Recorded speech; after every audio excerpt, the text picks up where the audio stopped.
hummingbird feeder. So this screws off the top, does. I don't know why.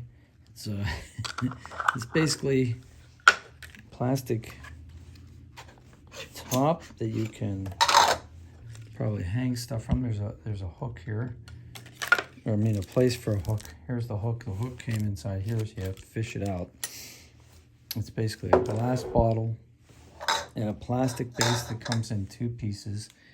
So it looks like the water will screw in here, come out here. Of course, only a certain amount of water will come out, but enough so that the hummingbirds can put their little beaks through these little plastic holes. And then when you put it all together, so we'll put some sugar water in here.